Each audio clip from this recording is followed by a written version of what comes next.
Hey, thanks for joining me in my shop here. I'm going to be doing one of the last things to this radio, at least I got my fingers crossed. It's one of the last things, which is a final performance test. I'm going to do my best to follow the procedures outlined in the manual for this radio.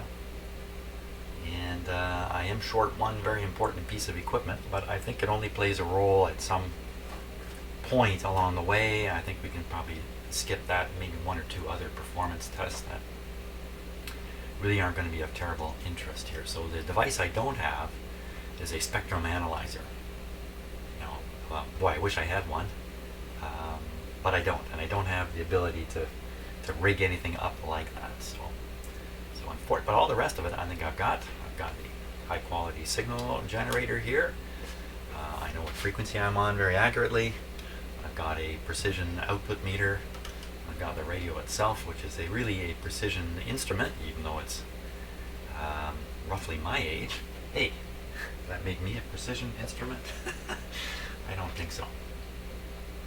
So we're all set to go here. Now, a couple of things I've been doing off camera. I redid the IF alignment just to verify everything was correct. It was suggested in a comment that the last time I did the IF touch-up, I forgot to set the signal generator in accordance with the crystal that's inside the radio. So I repeated that process and make sure that the radio IF is aligned right on the actual crystal frequency that's in the radio. It may not be exactly 455, and so I undertook that. I also double-checked the double conversion higher conversion frequency of 3.955. I got everything peaked beautifully. I checked by scanning across a tuned signal, which actually we can do it right now. Okay, what you're hearing is just being received by the radio at 25 megacycles. A very, very low signal from the signal generator, and the tone is from the signal generator. That's 1,000. That's 400 hertz. Okay, I'll just tune across this. Okay, I'll tune back across it now. In fact, I'm going to give you a different meter view here. Just bear with me one little second here. So keep our eye right on this meter as I tune across it. Okay, here we go. I'll do it nice and steady now.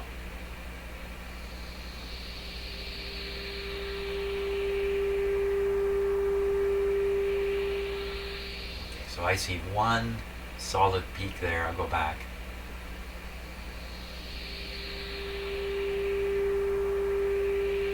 Oh, what was that? What was that? Let's go back again. May have been the AVC. You know, it looks almost like a square. Now the a more square response curve than a curvy response curve.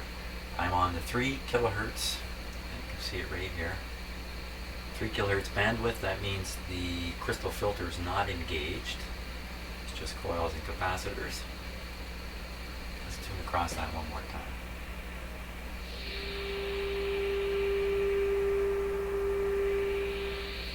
Oh, quite clearly, 2 peaks there. Let's go back the other way.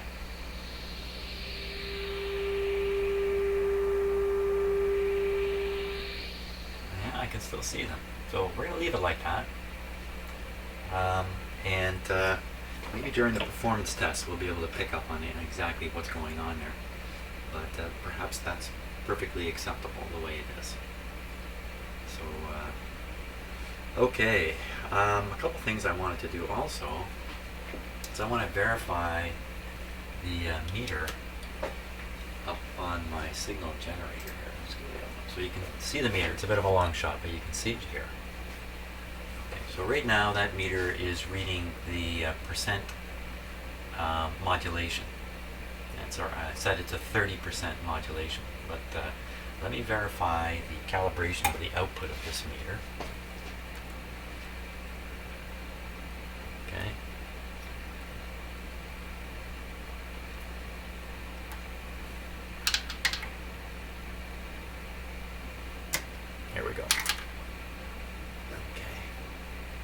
Now I'm supposed to dial this up so it reads 10. You might have some trouble seeing that, but that's what I'm doing. Okay, so that now reads 10. With this control all the way. So the instrument is now set for a calibrated output. So it's 10 microvolts times this control. Now the last time I did something like this, I actually had this not at 10 but at 1.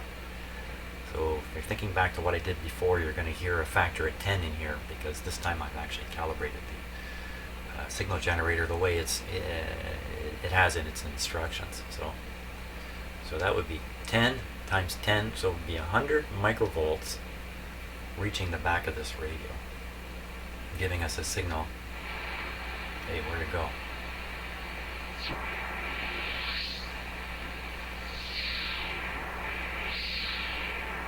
There it is. And turn on that. Turn back the volume. And you still want to do this at the 20 volt output level. That's the volume control I'm adjusting. Okay, so we're at 20 volts. Output. This control doesn't matter unless we're in the crystal setting. Okay. And there we read right on the 0 mark. Decibels from 1 microvolt. So this would mean that the radio is reporting 1 microvolt on the input terminals. But my frequency generator is claiming to be putting out 100 microvolts. Okay, so that's not very good. I'm not done yet. The next thing I want to check is for the effect of various impedances in the cable I'm using here, the input to the radio and the output from the signal generator. The signal generator's output is almost certainly 50 ohms. This cable is probably a 50 ohm cable, just looking at it, the size of it and that. And the radio's input is actually, from what I read, 95 ohms. 95 ohms, pretty weird. I've never heard of, usually these things are 50, 75, or 300 ohm inputs to antenna connections, and this one's 95. I suspect that's because they discovered a particular type of dipole antenna that they could package with this radio, and the whole thing combined, antenna, lead-in wire, and the radio, would work perfectly. That's my guess as to why it's 95. I don't know. Every time you change the band switch on this radio, you switch in new components right into the antenna circuit. So the antenna is very simple. It's basically expecting a balanced input, which would be from a dipole. So you have the 2 wires coming in, and all there is in the radio that attaches to the antenna is a coil. That's it. Of course, a coil forms one part of a transformer on into the radio. As you turn the band switch, different coils click into place. So whether the input impedance, the antenna impedance that's presented is consistent all the way through from band to band to band, and as you tune across the dial, that's a big question mark. So the radio is rated at 95, I think it was 90 or 95 ohms impedance. What that really means at the time, I don't know. I think they'd have to give a lot more detailed description of exactly what the input impedance is across the range of tuning and all this other stuff. So in this whole area, impedance matching, input-output impedance is something I'm really not an expert on by any means. Of course, what am I an expert on? Not all that much. I usually have just enough knowledge to get myself deep into trouble. So same thing here. So I think what I'm going to do, the problem here is, if you don't have the impedance matched properly coming out of the signal generator, then the meter we're relying on to tell us what the voltage is that's reaching the radio is no longer going to be accurate. In fact, all this meter can really tell you, I think, is the voltage at the output here, provided this is terminated properly. Oh, that's interesting. Somewhere I've got a 50 ohm termination I can screw right on here. But what I'm going to do is I'm going to fiddle around with this cable now and watch this meter and see if it doesn't move. So let me flip it back so we're looking at the output power. Maybe I can get this. You just bear with me for 1 second here. Figure out which camera I can put up there.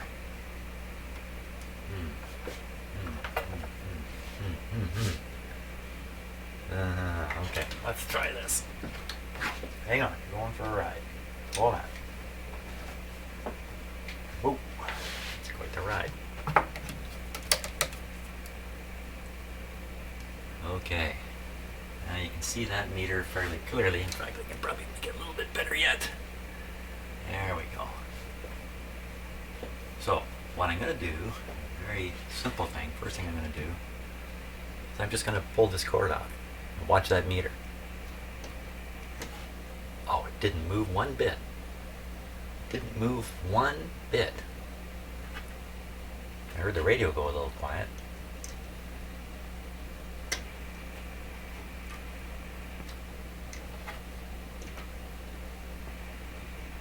Nothing at all. Okay, so maybe that means that's a really good termination. Now I'm going to detach the antenna cable, the other end of the same cable, from the radio. See what happens here. Watch that meter now. Absolutely no change. Put the antenna back on. So, okay, so now I'm a little more reassured that what that meter says is accurate, because it doesn't seem to care at all what is going on with these cables, contrary to all the stuff I read last night. And I was preparing myself to do this. I was scouting around the internet a little bit. Certainly tons of warnings about this kind of impedance mismatch problem. But okay, well, for those of you who have a lot more experience with doing this level of measurement and that, you might have some interesting comments for me about how I'm doing this. But what this has done for me is it's convinced me that I can pretty much rely on the output of this signal generator to be what it says it is. Now I have another opportunity here. The other opportunity involves the output meter.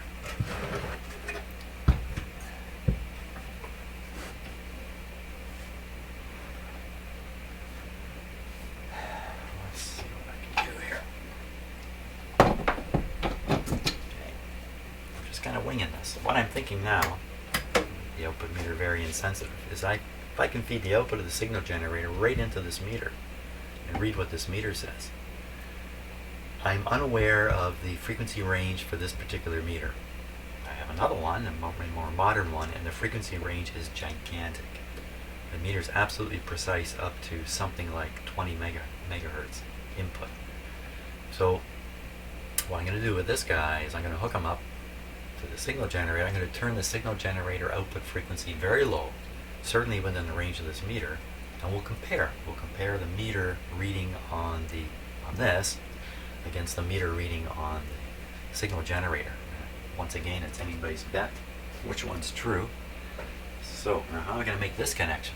I'm just going to have to clip lead the meter here. If you look down here, you can see it's just the regular banana plug type clip leads. So I'm just going to clip lead, or long wires too, to the to a different cable here. Oh, I better not change cables. Better continue with the same cable. So I'm going to disconnect it from the radio here. Keep using the same cable.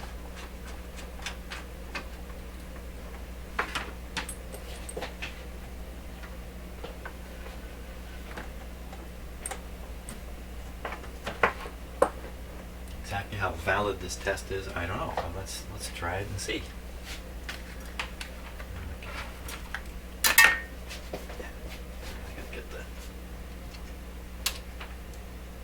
Clip leads off the radio's output, audio output. Bring it over here. There we go.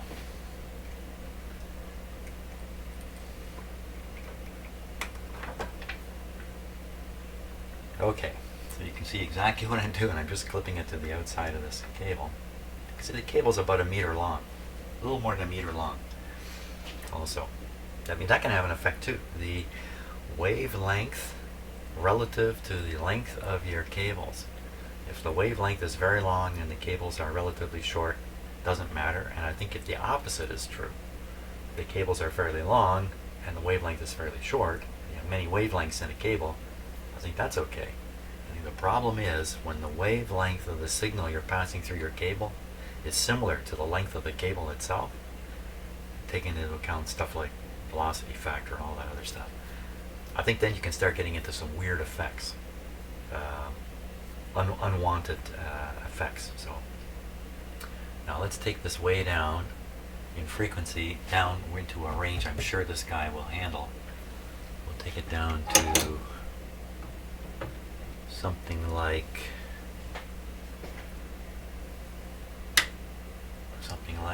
we're at 40 kilocycles. 40 kilocycles. 40 hertz. 40,000 hertz. 40 kilohertz. How many ways can you say that? Okay, we'll make the meter a little less sensitive. Oh. Pretty close now. Okay, now the meter is reading. What is it reading? Could be just reading noise. For all I know, I don't know what it's reading. It's very, very sensitive. 0.001 volts full scale. So it's really very sensitive. So what I'll do is I'll vary the output of the signal generator by a factor of 10. I'll reduce it. Yeah, see, it made no difference. I'll raise it. Interesting that the meter's jumping around, but I don't think it's reading the signal. Now the modulation is off. This is an unmodulated signal coming to this meter. Okay, could it be bad, stupid clip leading? Don't think so. Okay, so what I'm going to do is I'm going to make this meter less sensitive. I'm going to crank up the output on the signal generator quite high. Okay, so the signal generator is now putting out 10,000 times its set point. So that's 100,000 times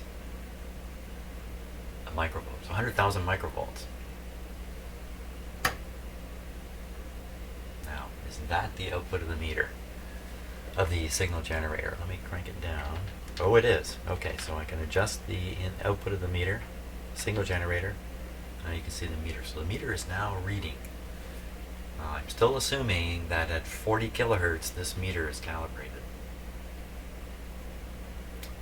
It's a very, very, very good chance it is. So what are we getting? Okay, first of all, I've got to figure out what's coming out of this signal generator now. Okay, so I think I had this calibrated so that it's 10 microvolts times this multiplier here. So the 10 times 10K, 100,000 microvolts, 0.1 volt. I think that would be 0.1 volt. Wow, okay, so I may have that wrong. Let's go back to the meter now. What's the meter saying? The meter is saying 0.01 volts full scale. Put it on 0.1, it doesn't even show up. Okay, so 0.01. You know what I'm going to do? I'm going to crank down the frequency on the signal generator and see if the meter starts to rise, on the assumption that the signal generator output's steady and the meter's own frequency response is showing up. We'll take it down. Oh, look at that. So as I go down, the meter goes up. Okay, so let's take this rate down to the lowest number, which is 10 kilocycles. You know, 10. Well, I'm going the wrong way here. Oh, how do you like that? So I'm going down in frequency. The meter goes down.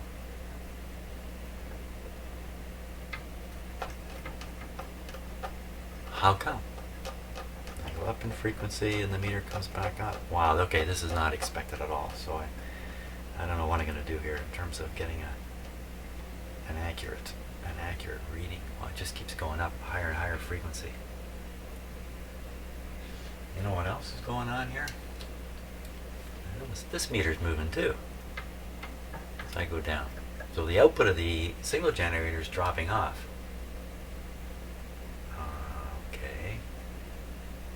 Well, I can boost the signal generator a little ways from where it is. So let's dial it down in frequency until this kind of disappears off the meter. Okay, boost it up. Well, that's all it's got. That's full tilt. Dial it down. And where am I? I'm at 17, 18. I'm at 17 kilohertz, 17 kilohertz, right at the top of the human hearing range. You would think this meter would be calibrated. I would hope anyway. Now, for all I know, this is only calibrated at 60 hertz, but I doubt it. I mean, it's a high quality laboratory instrument. And my other output meter, which will certainly do this, is, well, where is it? I don't know. It's in a box somewhere. I haven't brought it out yet, so we're stuck with this guy. Well, this is not working out so well. Okay, on the assumption that at this frequency the meter is reading correctly, we are reading 0.1 volts full scale, 0.01 volts is what we're reading. 0.01 volts. 0.01 volts. The output of the signal generator, let's check this again. First of all,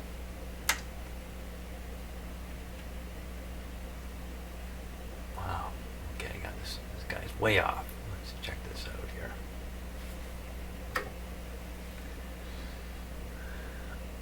Okay, now we're set. 10 microvolts times this. We're going to snap this down a little bit. Back up. It's interesting. This is a factor of 10, and so is the control knob on the meter here. Okay, now we're at a good spot here.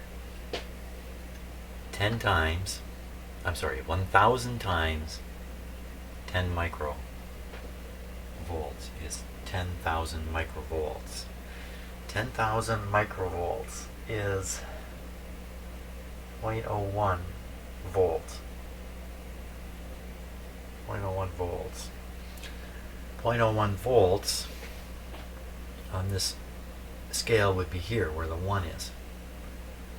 It's actually up at the 2. Hey, no, that's not bad. If you believe anything what I'm doing. We're still in the frequency sensitive range of the meter. Let's see it. So I don't think it's too believable myself.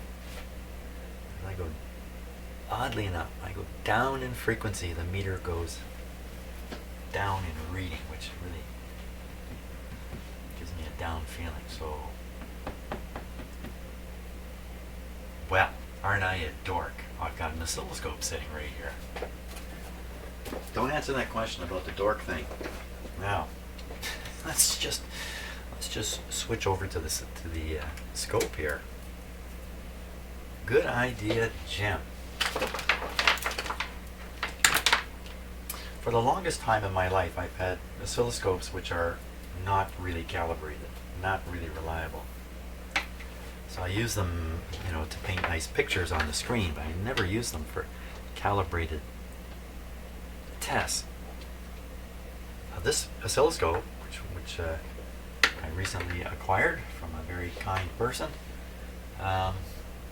is a highly accurate, beautifully calibrated scope.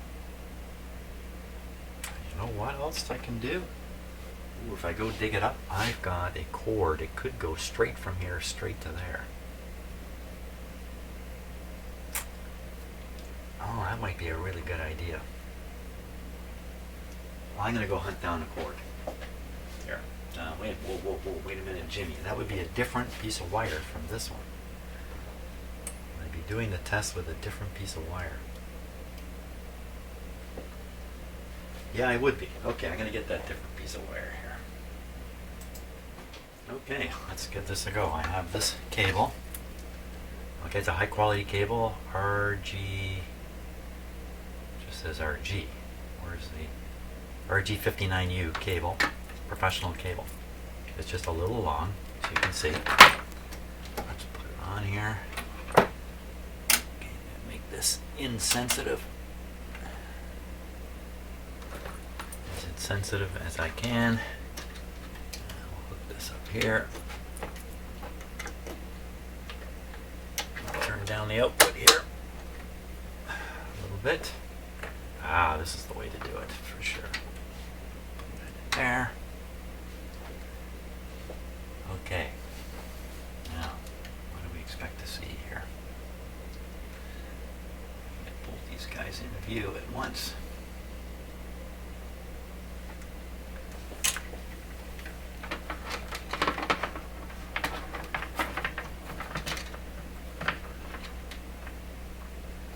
Don't see much yet. Okay, we'll turn up the output. Turn up the sensitivity here.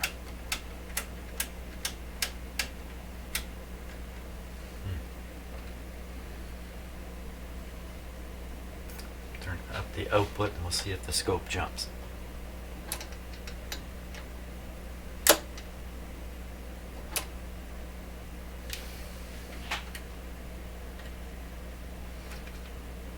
There we are. Triggering was way off. Triggering on AC.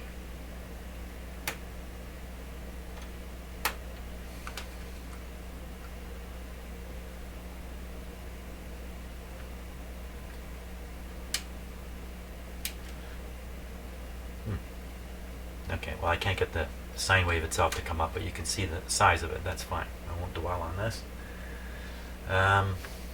Okay, now I'll turn the vernier on the output of the signal generator. There we are. So clearly I'm reading the output.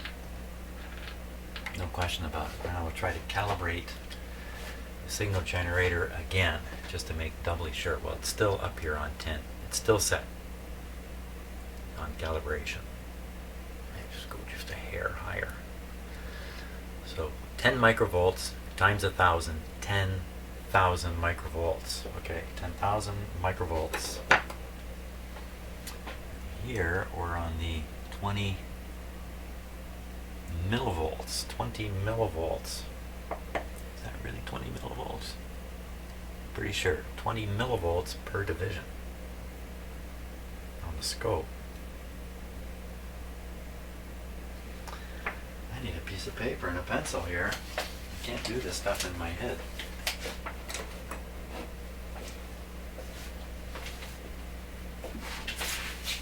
Got the paper.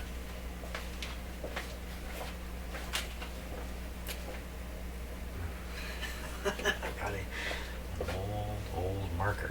Okay, so let's see what we're wow, is that a stinky marker? Holy smokes. So we take a look at this and say, out of the signal generator, we are producing 10 times 1,000. So 10,000 microvolts, or 10 millivolts. 10 millivolts. Okay, now down here, we're on the 20 millivolt per division. Of course, probably the rated output of the signal generator is in RMS, not peak to peak. This, of course, is showing us peak to peak. So we're going to have to do a little bit of arithmetic here, probably, to get this to work out. Well, even if it comes up close, I'll be happy. Close is good enough in this. Very close is what I want, actually. So, okay, 10 millivolts coming in, and we're seeing 1, 2, 3 divisions at 20 per division. So that'd be 1.5 divisions times 0.7, roughly. On an RMS basis, it's 1 times that, 20 millivolts. Hey, isn't that exactly what I got out of this meter? Ooh, it's just pinned right now. Isn't that what I got out of this? Didn't I get double?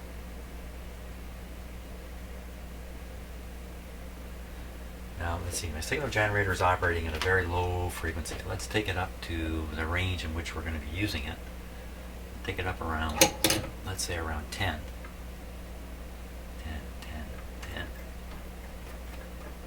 10 megacycles. Okay, so now we're at 10 megacycles.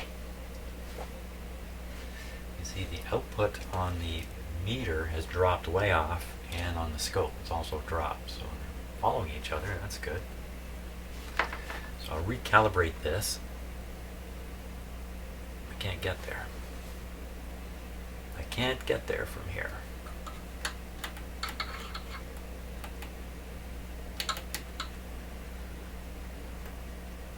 Well, okay, we'll calibrate it at 1, which is kind of an extremely low number on it, but we'll assume this is all really high quality equipment. So, okay, so we're calibrated at 1. So 1 microvolt times 1000 is 1 millivolt. Okay, 1 millivolt. So if I set this to be, let's use 10, because 10 is an easy number. So this is now 10 millivolts peak to peak per division, or 10 millivolts per division. It's roughly 1 division. So 10 millivolts, 5 millivolts times 0.7, about 0.4. 0.4 millivolts. 0.4 millivolts. So on a piece of paper, what's that look like? Let's double check here again. So up here, this is full. That's set to 1. 1 times 1000.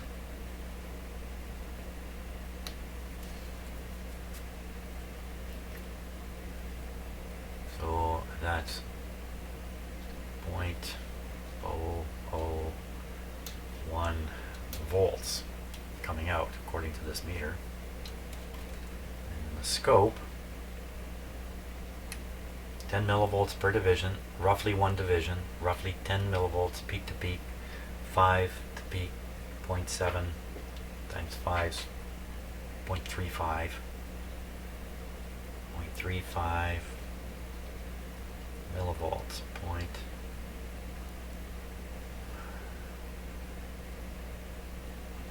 3.5 millivolts, 3.5 volts. This time it's like 3.5 times. How accurate can that be? Let me, okay, so what's wrong with all this? Probably all kinds of things I'm doing wrong here, including the math. So the impression I'm getting is the output is roughly double what the generator says it is. Double or better. Double or better.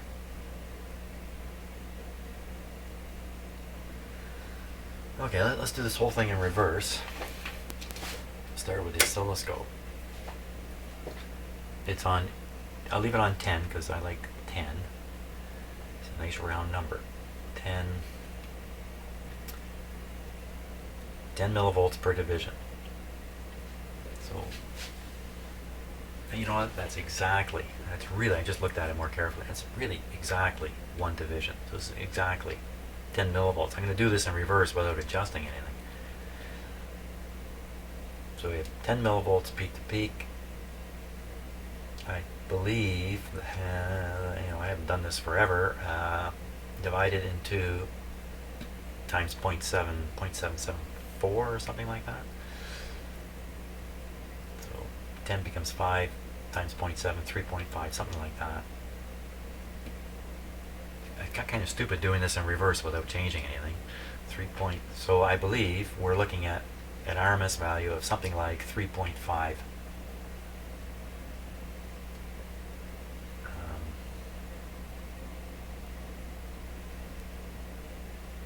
3.5 millivolts. Now looking back at the signal generator,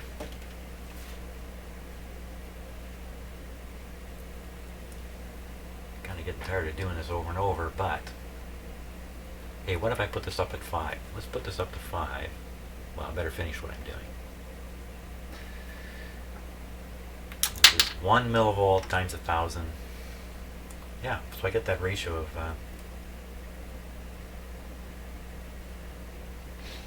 okay, I'm going to put this up to 5. Get it more mid-scale. So this should have gone up by a factor of 5. What is going on in my scope there? It looks kind of funny. What happened there?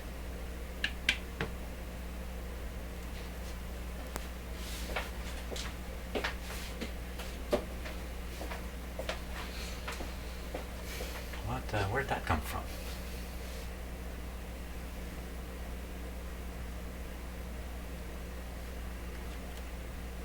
I'm just varying the output. Look at that.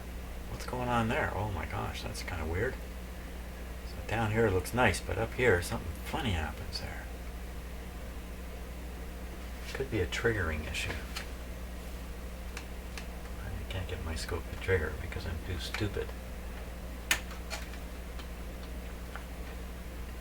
Oh, there we go. Way over here. Oh, there is something weird going on. Yay! One of the comments I got along the way here. One of the comments I got along the way is maybe my scope was putting out harmonics, and I just kind of sloughed that off. But whoa, look at that! Look at that. Okay, if I turn the output down.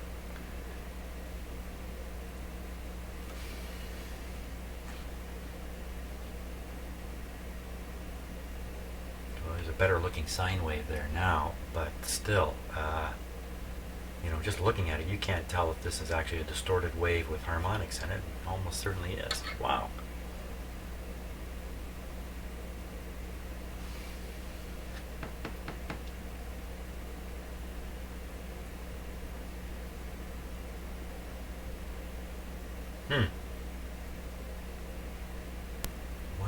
Maybe I shouldn't be so surprised. I'm using such old equipment. Perhaps there's limitations in it now. Every time I've calibrated this thing up the way it's supposed to be, I end up looking at something like that. You know what? I can't even calibrate it on this scale. Let's go here. Let's go here. I've changed the frequency by a whole band. Now, you know, it's not my eyes. I see this is curved.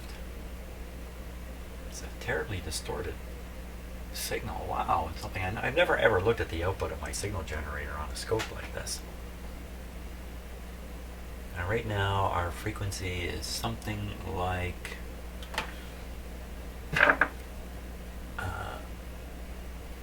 3 megahertz. That's 3 megahertz on there. Look at it.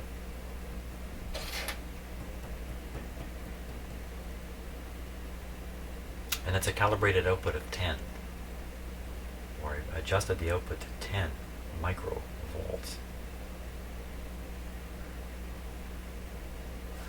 Well, let's try the multiplier. It shouldn't make any difference whatsoever. Yeah, I can still see the... You know what? This could be something to do with this cable. Improper compensation on the cable here.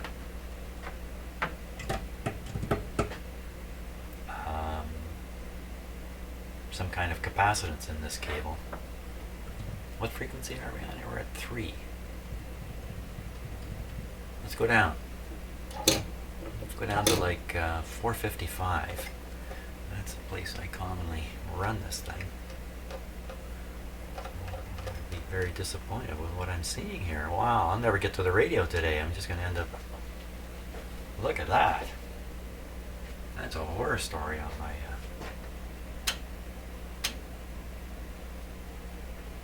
Okay, so this is overloaded here. Let me turn this back. Whoa, way overloaded. Or set way too high. Okay, so that's now at the calibrated 10 microvolt output. That looks a lot better. Man alive, I got to keep an eye on this signal generator here. So my scope is as sensitive as it gets. I don't think there's a times 10 factor at this point. So that's a relatively small signal. Let's see, 10, according to the signal generator, 10 micro times 100, that's 1,000. So we're back to 1 millivolt. 1 millivolt. We're on a 5 millivolt scale. Let me make it a little easier to see. 5 millivolt scale per division. It's still roughly, it's a little more than one division here. It's roughly a division. So let's say it's 5. Well, we shouldn't have a 5. 5 divided by 2, 2.5 times 0.7 makes it 2. 2 something. 2 what? 2 millivolts. Quickly, out with a piece of paper. 2. So I think I'm seeing 2 millivolts. And I think I'm putting into it 1 millivolt. So there's that ratio again, a 1 to 2. I think the signal generator says it's 1, but in fact it's 2. Maybe this strange thing may have happened because I had the signal generator pushed beyond its reasonable limit. I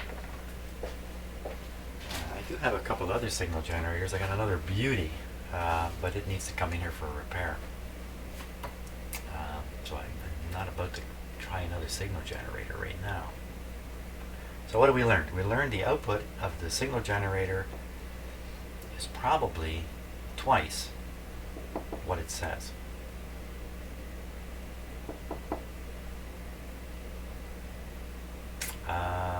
Okay, one more. Let's try one more crazy way to test it here. So we'll leave this as is. We'll turn the signal level up a lot. I did that using the pad on the output, so it's just a resistor. Okay, so now that is 1, 2, 3 divisions. What I'm going to do is I'm going to switch cables, I'm going to switch inputs. Oh my gosh, if I do, it's going to switch this to a factor of 10. So if this knocks down by a factor of 10 because I'm going to put in a 10 times. Oh, it's a little confusing with the scope. If you put in a 10 times lead and the scope automatically adjusts the setting for it. Does that make any sense at all? I don't know. Let's just go ahead and do what I'm doing. I'll stop talking and do something. Okay, so we'll remove this cable. Okay. No idea what I'm doing. At least I'm doing something. Okay, we'll put in the scope lead. I don't know if you noticed a little light move on here. I put that in. Now I want to just connect this to a clumsy cable. It's a different cable. This is a 75 ohm television cable, in fact.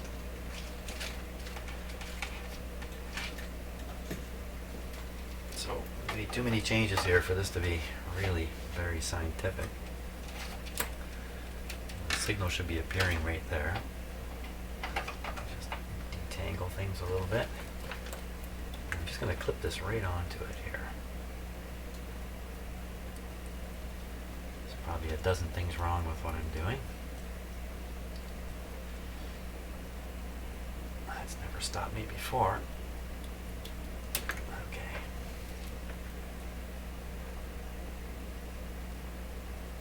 Okay, so we're hooked up now. So I'm going to push up the output of the signal generator again by a factor of 10, and we'll see if this returns to exactly where it was a moment ago. Here we go. And that's 1, 2, 3. Yeah, how do you like that? Okay, so what I've done is I've verified to myself that doing these crazy hookups doesn't introduce a lot of variation from less crazy hookups. It's about the best I can say. Okay, so in fiddling around with all my equipment here and getting more and more comfortable with what it does and what I should watch out for, when I go to do this calibrated test on the radio. It's gotten very late in the day here already for me, so I think I'm going to stop at this point, just kind of review what I've learned. I've learned that if you push the output of the signal generator up to its limit under certain conditions, it starts misbehaving and producing harmonics, very strange wave shapes. And if I'm not conscious of that, I'm going to end up with trouble. You know what I'm thinking here? I'm thinking I can probably run the signal past the oscilloscope on the way to the radio and keep an eye on the signal waveform the whole time. Okay, I think I'm going to do that. I think I'm going to set up that way. Anyway, that'll be the next video, because I've just simply run out of time here. I've got to get on with other things. But rather than rush into attempting to do a calibrated proper test on the radio, I think it's wise for me to toy around with my equipment and make sure I have a better understanding of what it's doing, particularly if it's doing something strange, and it does seem to be doing something a little strange. Good idea. So the good thing that's come out of this is I'm going to incorporate the scope in the future tests here. Dandy. Okay, well, thanks for watching, and see you on the next video.